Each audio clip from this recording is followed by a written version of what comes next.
할렐루야. 좌우로 인사합시다. 반갑습니다. 잘 오셨습니다. 이제 큰 주제인 약한 자의 능력이라는 주제로 오늘 5번째 시간을 갖도록 하겠습니다. 제목이 한번 따라서 해볼까요? 잃은 것에서 얻은 것. 전체 문장으로 잃은 것에서 얻은 것. 자, 제목 자체가 좀 역설이 담겨져 있죠. 잃었는데 뭘 얻었다는 걸까? 오늘 이제 첫 번째 꼭지는 우선 정체성에 대해서 우리가 생각을 좀 해보겠습니다. 바울도 나름대로 이 정체성이 큰 사건을 통해서 뒤집어지고 바뀌었었죠. 우리들에게도 그런 순간이 있을 겁니다. 근데 현재 우리 성도들이 갖고 있는 자기 정체성, 보통 아이덴티티라 그러는데 그 정체성이 뭘까? 나는 누구인가? 이게 철학적인 질문 같은데 사실은 철학을 넘어서 본질적인 질문이죠. 나는 누구일까? 나는 어떤 사람일까? 본인도 본인을 잘 몰라요, 사실. 그런데 이 정체성을 얘기하다 보면 뭐 예를 들어서 오늘 이제 여기 젊은이들이 많이 앉아 계실 텐데 청년들은 더 희망찬 미래를 위해서 나름대로 준비하는 것들이 많아요. 스펙을 준비한다 그러죠, 보통. 그런데 그 스펙이 곧 자기를 증명하는 지표는 되지만 정체성은 아닐 수 있어요. 요즘 청년들은 뭘 준비합니까? 자격증, 선생님 자격증, 회계사 자격증, 또 변호사 자격증, 이 자격증을 준비를 해요. 그 준비가 무의미하다거나 유용하지 않다는 말이 아니에요. 열심히 살아야 됩니다. 그런 준비가 필요합니다. 그런데 그것이 곧 나를 어떤 사람인가로 증명하는 절대적 지표는 될 수 없다는 거예요. 결국 정체성이라고 얘기할 때는 이런 질문하고 맞닥뜨릴 수밖에 없어요. 송태근은 누군가? 여러 사람 얘기할 거 없이 그냥 저를 두고 얘기합시다. 송태근은 누군가? 과연 목사로서 평생을 살면서 목사로서 자격이 있는가? 또 3.1 공동체로서 이 작지 않은 공동체의 큰 섬김으로서 자격이 되는가? 작게는 가정의 아버지로서 남편으로서 자격이 되는가? 이런 질문하고 마주칠 때마다 딱히 궁색해요. 별로 할 말이 없어요. 아닌데 라는 생각이 더 짙어진단 말이에요.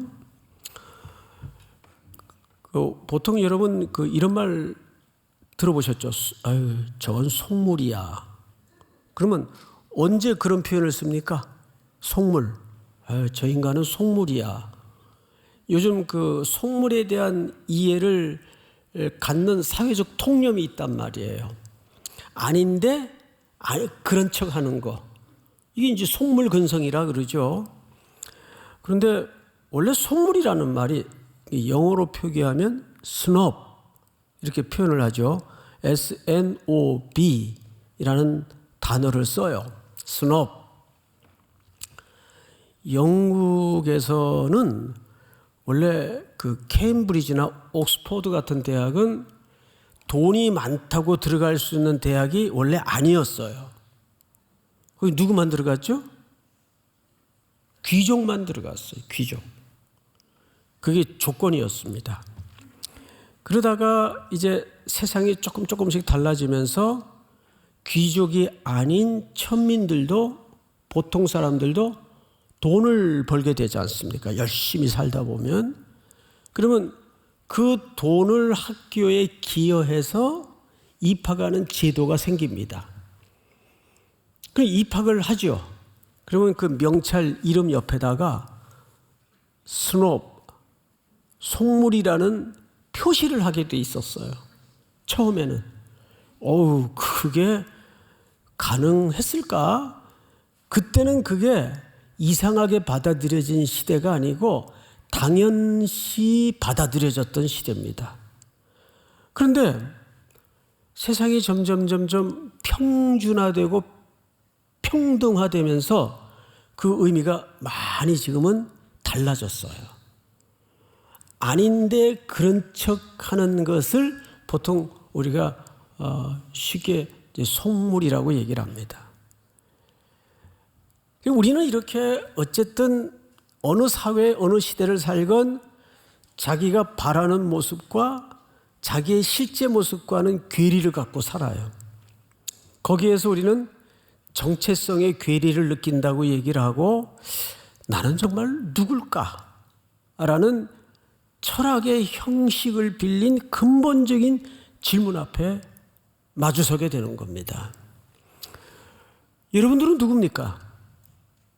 그리고 그 위치에서 정말 그 위치가 요구하는 다워지는 삶을, 다운 삶을 살고 있는가 했을 때 별로 이렇게 자신이 없는 것이 보통 사람들의 형편이에요. 자, 바울은 예를 들어서 어떻게 살았나? 우리 한번 빌립보서 3장을 한번 띄워주세요.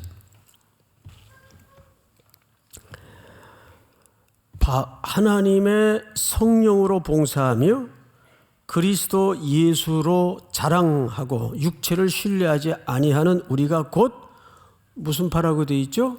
할례파다. 이 할례라는 주제는 유대인들에게 인생을 구분하는 중요한 이슈였습니다.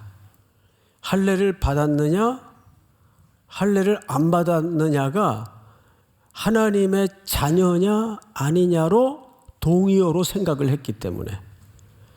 근데 지금 사도 바울이 하고자 하는 얘기는 하나님의 성령으로 봉사하며 그리스도 예수로 자랑하고 육체를 신뢰하지 아니하는 우리가 진정한 할례파다. 과거에는 육체를 신뢰했었단 말이에요. 누구도 육체로 이해를 했었죠? 그리스도마저도 육체로 이해를 했었어요. 어떻게 저렇게 율법을 어기고 안식일도 어기고 죄인들과 식사를 하고 나아가서는 신명기 말씀처럼 나무에 달린 자마다 하나님께 저주를 받은 자인데 십자가라는 나무 위에 죽은 저 사람이 메시아일 수가 있느냐? 이거 뭘로 해석한 겁니까? 육체를 따라 해석을 한 거예요. 그러니까 그 사람이 사도 바울의 인식 속에서는 적어도 율법에 정통한 본인의 시각에서는 결코 그리스도일 수가 없어요. 메시아일 수가 없어요. 자, 7절을 보시면 이렇게 돼 있어요. 4절을 보시면 이렇게 돼 있어요. 과거에 그러나 나도 육체대로 말하자면 육체를 신뢰할 만하다. 만일 누구든지 다른 이가 육체를 신뢰할 것이 있는 줄로 생각하면 나보다 센 사람이 있으면 나와보라 그래. 나보다 확실한 사람이 있으면 나와보라 그래. 나는 과거에 어느 정도였는지 아느냐? 이걸 자랑 차원에서 한 얘기가 아니에요 지금. 다음 절 볼까요? 여러분 5절 한번 읽어보세요. 시작. 나는 8일 만에 할례를 받고 이스라엘 족속이요 베냐민 지파요 히브리인의 중에 히브리인이요 율법으로는 바리새인이요. 네, 다 같이 6절 시작. 열심으로는 교회를 박해하고 율법의 의로는 흠이 없는 자라. 자, 여기 보시면 나는 8일 만에 유대인들의 하나님의 자녀냐 아니냐의 기준이 되는 할례를 받고 이스라엘 족속이요 베냐민 지파요 히브리인 중에 히브리인이라는 표현은 무슨 뜻이냐면 순수 혈통이다 그 말이에요. 히브리인들도 우리나라처럼 수천 년 동안 유랑하고 외세의 침공과 수탈을 겪었기 때문에 그때마다 피가 섞였어요. 혼혈이 일어나고. 그런데 여기서 히브리인 중에 히브리인이라는 이 표현은 순수 혈통이다 그 말이에요. 피도 안 섞이고. 그러니까 성골 이런 뜻입니다. 게다가 율법으로는 바리새인이요. 그러니까 바리새파들이 준수하는 율법 준수에 관한 한은 자기가 흠이 없다고 얘기를 해요. 열심으로는 교회를 박해하고 율법의 의로는 흠이 없는 자라. 이것이 보통 성골이라고 주장하는 바리새인들의 삶의 패턴이고 스타일이었어요. 우리 누가복음을 한번 맞아볼까요? 그 당시 보편적 그 바리새인들이 어떤 삶을 살았는가? 또 자기를 의롭다고 믿고 다른 사람을 멸시하는 자들에게 이 비유로 말씀하시되 두 사람이 기도하러 성전에 올라가니 하나는 바리새인이요 하나는 세리라. 다음 절 다 같이 시작. 바리새인은 서서 따로 기도하여 이르되 하나님이여 나는 다른 사람들 곧 토색, 불의, 간음을 하는 자들과 같지 아니하고 이 세리와도 같지 아니함을 감사하나이다. 나는 일해에 2번씩 금식하고 또 소득의 11조를 드리나이다. 이것이 바리새인들의 자기 의의를 쌓아가는 삶의 방식이었어요. 자, 오늘 우리가 이런 것을 보면서 오늘 현대 그리스도인들을 보면 뭘 의의로 삼고 있습니까? 현대 그리스도인들은 50차 특세, 전출 훌륭하지만 그게 의의가 돼서는 안 돼요. 나는 새벽기도 한 번도 안 빠지고 매일 나와. 그게 의의가 되어버린다면 그냥 가끔 빠지고 의인되지 마세요. 그게 영적인 건강에 훨씬 좋아요. 오죽했으면 전도서 말씀에 너희가 너무 의인되지 말라 라는 말이 그래서 나오는 거거든요. 그러한 것들이 자기를 증명하는 가치인 줄 알고 사도 바울은 달려왔다 그 말이에요. 근데 이러한 것들이 개인 차원에서 뿐만 아니라 교회 차원에서도 그 교회가 훌륭한 교회냐 그렇지 않은 교회냐를 평가하는 몇 가지 지표들이 있죠. 목회자들 만나면 그래요. 몇 명 출석하냐? 그게 자기 실력이 되는 거예요. 숫자, 또 1년 재정 규모는 어떻게 돼? 그럼 비교당하고 한 사람은 마치 승자 마냥 득의양양하고 한 사람은 쫄아들고 그리고 또 더 세속적인 것은 우리 교회는 의사들이 50명이 넘어. 우리 교회는 변호사들이 셀 수가 없어. 이런 세상적 그 성공과 명망이 교회 지표가 되거나 실력이 돼서 되겠어요? 더 우스운 것은 이제 어느 교회에서 담임 목사님을 이제 새로 청빙을 해요. 그러면 청빙 광고가 이제 기독신문에 다 납니다. 희한한 광고가 많아요. 제일 처음에 PhD 학위자 우대, PhD가 뭔지 아시죠? 세상 학문 가운데는 그 정점을 찍는 그 학위 과정이 있는데 어렵습니다. 이 PhD 학위, 여기도 PhD 하신 분들이 계실 텐데 그 노력과 수고를 제가 무시하는 의미가 아니에요. 거기에 그 PhD 학위까지 받으려면 보통 그 세컨 랭귀지를 요구하고 보통 높은 학문적 수준을 요구하는 게 아니에요. 그래서 PhD 받은 분들은 인정해야 돼요, 사회적으로는.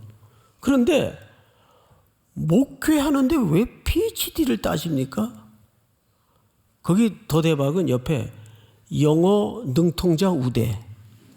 아니 무슨 한국말로 설교를 하는데 그 영어 우대자가 뭐 필요는 쓰임의 용도는 있겠지만 그게 지도자로서의 자격 요건에 들어간다는 게 굉장히 서글퍼요. 여러분 생각에는 어떻습니까? 제가 과한 생각을 하는 건가요? 저 시골 교회 어느 청빙 광고를 제가 우연히 봤어요. 제일 첫머리에 뭐라고 적혀 있는지 아세요? 오래 계실 분. 오래 계실 분. 하도 1년이 멀다고 떠나니까. 근데 그 떠나는 분들은 뭐라 할 수 없는 게 그 꼴짜기에서 아이들 교육 때문에 일단 현실적인 문제 때문에 떠나시는 거예요.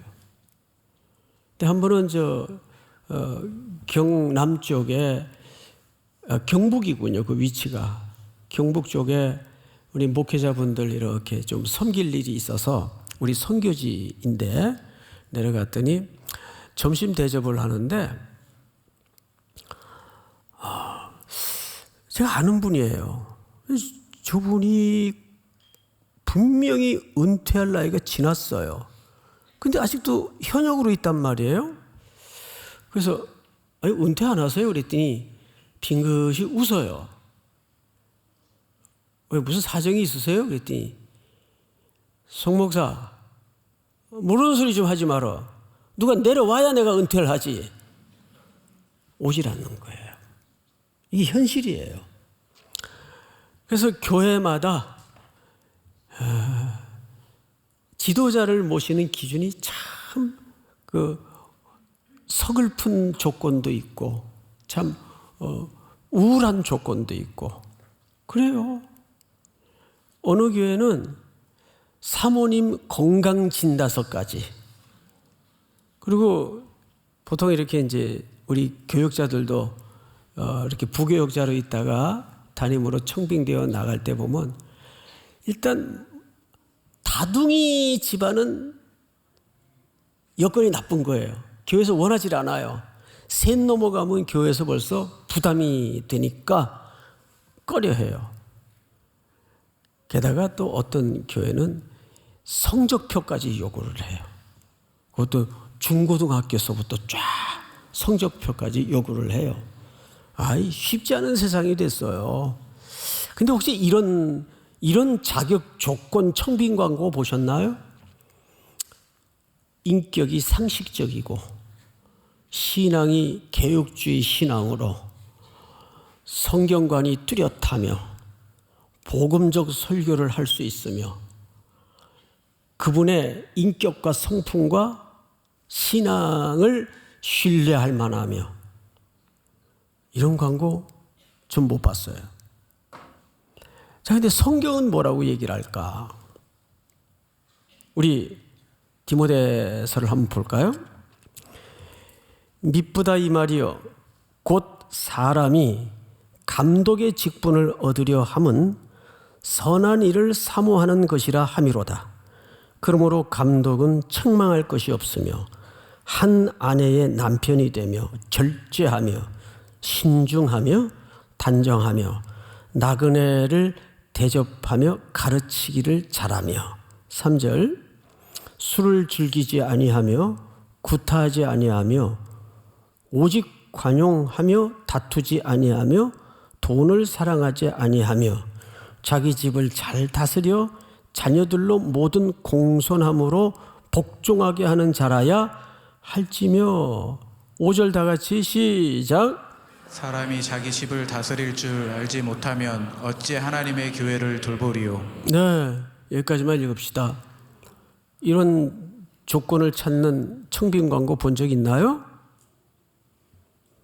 그러니 이력서 쭉 들어온 거 가지고 그거 몇 자 적어놓은 거 가지고 그 사람을 평가하고 알 수 있어요? 알 수 없죠. 그 지도자는 찾는 게 아니라 키워내는 겁니다. 믿습니까? 지금부터 준비하고 기도해야 돼요. 저 송 목사님이 오늘따라 왜 저런 이상한 소리를 하나? 아무 생각 없어요. 이게 그냥 하는 거예요, 그냥. 예, 뭐 너무 과대하게 해석하지 마세요.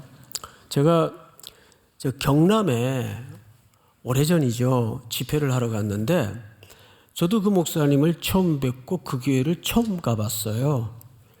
들어섰는데 목사님이 마중을 안 나오고 집사님들이 마중을 나왔고 목양실로 안내를 하시더라고요. 목양실에 딱 들어가니까 여느 목양실하고 아주 분위기가 달라요. 책이 한 권도 없어요. 되게 담임 목사님이나 교회 목사님들 방에 가면 책들이 뭐 보는 책인지 안 보는 책인지 하여간 꽉 차 있어요. 꽉. 제 방에도 뭐 책이 둘 데가 없어가지고 쌓아놓을 정도예요. 다 읽지도 못하지만 책이 한 권도 없길래 이제 악수를 청하고 목사님 책은 다 집에서 보시나 봐요. 그랬더니 집에도 책이 없어요. 그래요. 목사님인데 평생 책하고 살아야 되는데 알고 봤더니 이분이 약시예요. 그러니까 어느 정도 약시냐면 그냥 형태만 뿌옇게 분간할 정도의 약시예요. 그러니까 글을 못 보죠. 그러면 어떻게 글을 봐요? 근데 어떻게 이런 분이 이렇게 규모가 작지 않은 교회 담임으로 청빙이 되었을까? 이제 그분과 한 3, 4일 지내면서 사연을 들어봤더니 놀랄 만한 사연이 있어요. 그분이 그 교회 집사님 출신이에요. 근데 공부를 워낙 잘해가지고 미국에 그 일반 학문을 공부하려고 유학을 갔는데 거기서 그리스도를 만난 거예요. 제대로 소명을 받은 거죠. 그래서 신학을 하는데 신학을 하면서부터 눈이 망가지기 시작하는 겁니다. 어떻게 목사 안수까지는 받았는데 이제 글은 볼 수가 없어요. 근데 마침 자기 출신 교회에서 담임 목사를 새로 청빙할 이제 케이스가 발생했는데 온 교인들이 다른 거 따지지도 않고 그분 미국에서 공부하러 갔다가 소명받아 목사가 되셨다는데 우리 그분 모셔와야 된다. 그럼 이거 알고 모셔왔다는 얘기입니까? 모르고 모셔왔다는 얘기입니까? 알고 모셔왔다는 얘기죠. 아니, 생각해 보세요. 상식적으로도 이왕 새 담임 모시는 거 좀 이렇게 인물도 좋고 뭐 인물도 별로 없어요, 그분. 인물도 좋고 키도 크고 건강하고 씩씩하게 리더십도 있고 통솔력도 있고 카리스마도 있고 그러면 한 조직을 핸들링하기가 수월하잖아요. 예? 그런데 그 교회는 그런 모든 세상적인 평가 기준을 다 내려놓고 그분을 청년 시절부터 출신이게 잘 아는 터라 그분을 미국까지 가서 안 된다 못한다 하는 사람을 모시고 온 거예요. 그래서 그 교회는 담임 목사님이 분간을 잘 못하니까 교인들이 먼저 와서 인사를 한대요. 목사님 저 아무개 집사예요. 목사님 저 아무개 청년이에요. 그러면 안녕하세요 안녕하세요. 그리고 1층에 보니까 사회적 기업이 있더라고요. 뭐 굿스토어 같은 사회적 기업이 있는데 거기에 이 정신적으로 약한 친구들을 직원으로 다 데리고 있어요. 그냥 단순 노동만 할 수 있는. 근데 그 아이들 큐티를 아침마다 이 목사님이 인도를 하는 거예요. 큐티 할 때 보면 자기가 얼마나 은혜를 받는지 일반 사람들 큐티하는 거하고 이 생각이 완전히 다르대요, 애들이. 요한복음 2장에 가나 혼인잔치 이제 그 본문을 가지고 큐티를 하면 적용을 다 해봐라 그러면 얘네들이 목사님 말도 이렇게 좀 서툴죠. 목사님 이 포도주 색깔은 어떤 색깔이었을까요? 뭐 이런 질문을 하고 아주 순수하게 그러면서 그 아이들의 그 엉뚱한 멘트를 통해서 자기가 누리는 행복이 너무 크다는 거예요. 그러니까 목사님 자체가 그런 훌륭한 신앙과 인품과 약한 자를 돌아볼 줄 아는 중심을 온 교회가 알기 때문에 그분의 학력, 건강 상태 일절 보지 않고 멀리까지 교인들이 가서 그분을 모시고 온 거예요. 할렐루야. 여러분 그게 맞는 거 아니에요? 여기 무슨 학교 졸업, PhD, 건강 상태 대박, 키는 몇 미터 이상, 이런 소위 세속적인 조건은 세상에 회사에서나 따지는 기준이죠. 우리 교회 공동체는 영적인 공동체 아니겠어요? 그래서 저는 요즘 우리 청년들에게 그래, 세상을 살아가려다 보면 세상에서 요구하는 그런 것들을 열심히 성실하게 준비해라. 그런데 진짜 스펙이 뭔지 아느냐? 하나님을 신뢰하는 게 최고의 스펙이에요. 두 번째는 성품이 최고의 스펙이에요. 믿습니까? 요즘 회사들도요, 이 이력서를 전부 블라인드 처리를 합니다. 학력 이런 거 쓰는 난 점점 없어져요. 그리고 깊은 심층 면담을 통해서 그분의 사회성, 그분의 인격, 또 일을 논리적으로 처리할 줄 아는 사고력, 이런 걸 보지 그 문서로만 증명할 수밖에 없는 그런 졸업장, 그런 자격증, 이런 것을 그렇게 이제는 중요하지 않게 여기는 세상이 되고 말았어요. 우리 기독 청년들의 이 혼탁한 시대에 가장 강력한 아주 깊은 스펙은 뭐야 될까요? 예수 그리스도를 믿음으로 그 속에서 나오는 가치관, 그 속에서 나오는 성품, 맨날 화나내고 그냥 일 잘 안 되면 막 수틀리면 막 험한 욕하고 또 자기가 좀 급박하면 거짓말이나 하고. 근데 그게 당장은 모면이 되는데 조금만 길게 겪어보면 다 들통이 나요, 안 나요? 다 드러나요. 자, 그러면 우리가 이제 세 번째로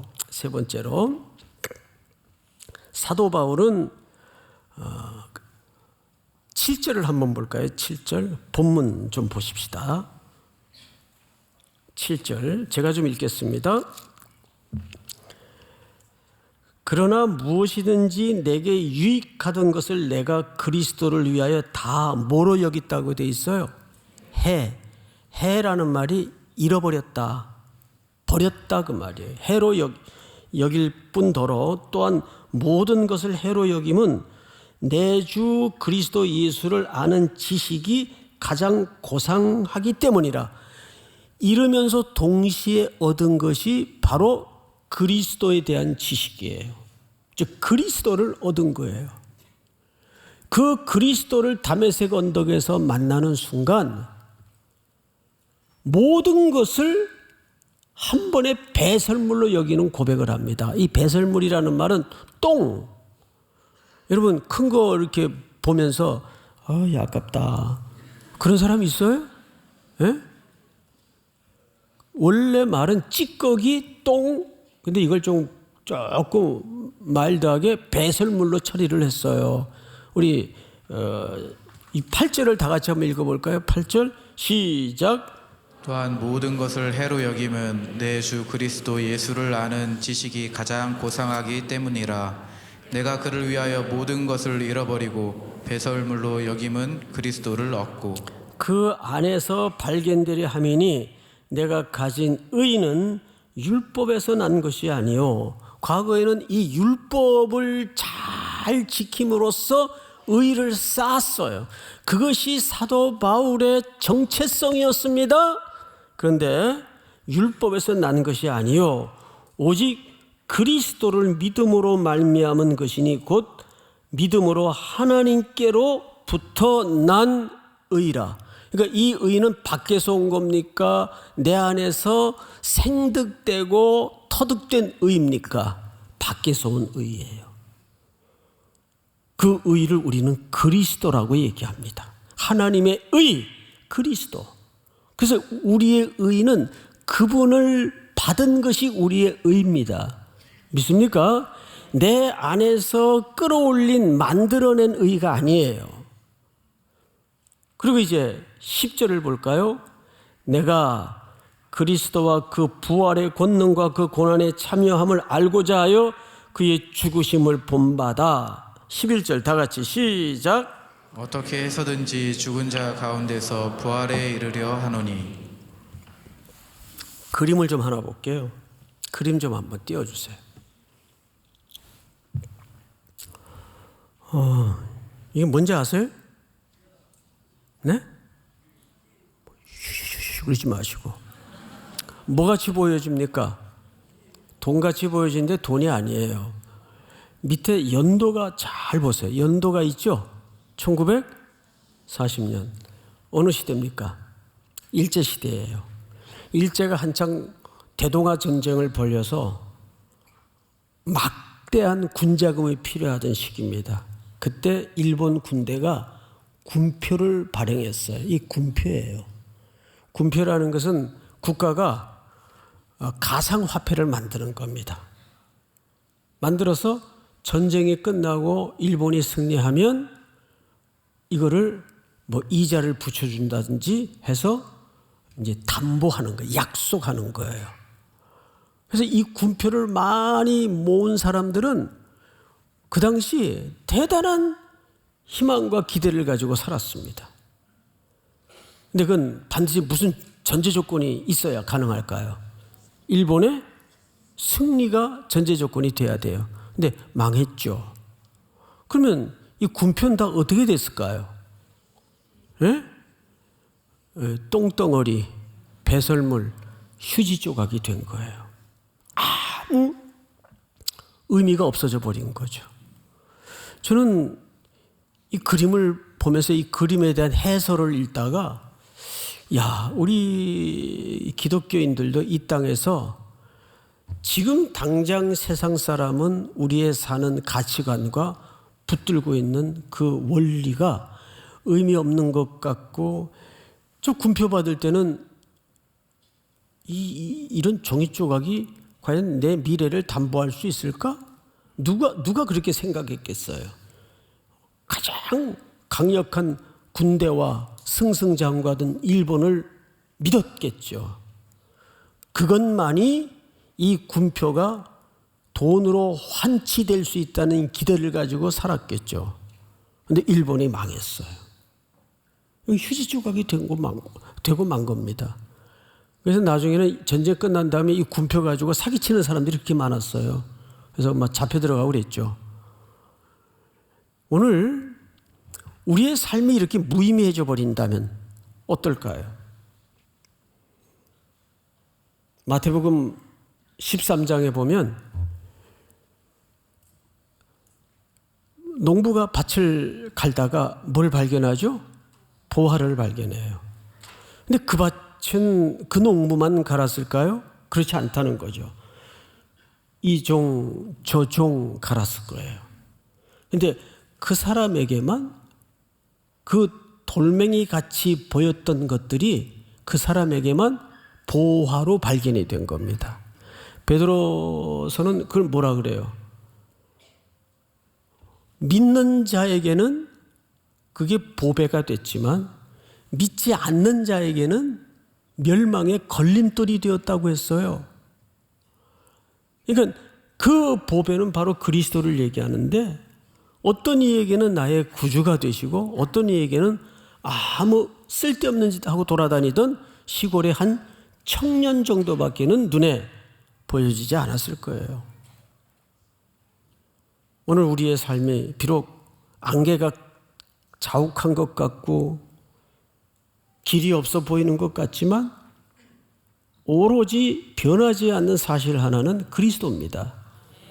그분이 다시 오시는 그날까지 그 부활의 권능에 참여된 여러분들이 두 가지만을 자랑해야 되는데, 첫째는 사도 바울의 인생의 대변혁의 정점의 고백처럼 십자가의 능력만 자랑해야 되고, 그 십자가에 죽으신 예수 그리스도로만 충분한 고백이 여러분들의 삶에 동력이 될 수 있기를 주님의 이름으로 축복합니다.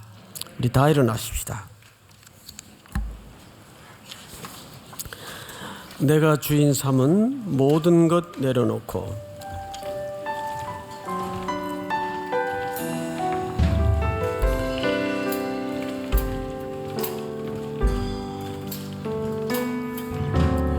주인 삼은 모든 것 내려놓고 내 주 대신 주 앞에 나가 내가 사랑했던 모든 것 내려놓고 주님만 사랑해. 내가 주인 삼은 내가 주인 삼은 모든 것 내려놓고 내 주 대신 주 앞에 나가 내가 사랑했던 모든 것 내려놓고 주님만 사랑해.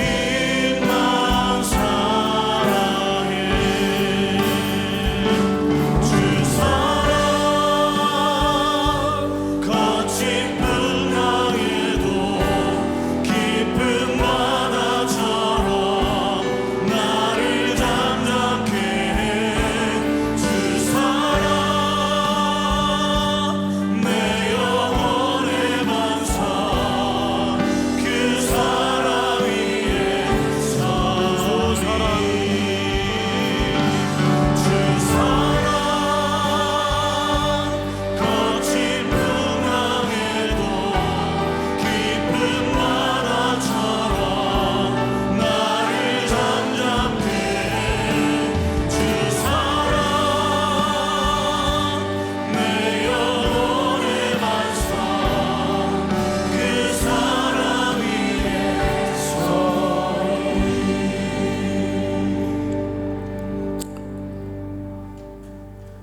세속적 가치를 부득이 갖춰야 되겠지만 그것이 우리의 전부가 되지 않도록 이끌어 주시고, 성경의 가르침과 십자가의 능력, 예수로만 충분한 인생이 되도록 함께하여 주시옵소서. 지금은 우리 구주 예수 그리스도의 은혜와 하나님 아버지의 놀라우신 사랑하심과 성령님의 교통하심이 오늘 머리 숙여 경배를 드리는, 사랑하고 사랑하는 귀한 우리 3일의 성도들, 해외, 국내, 멀리 출타해 있는 가족들, 복중의 생명까지 영원토록 함께 있을지어다. 아멘.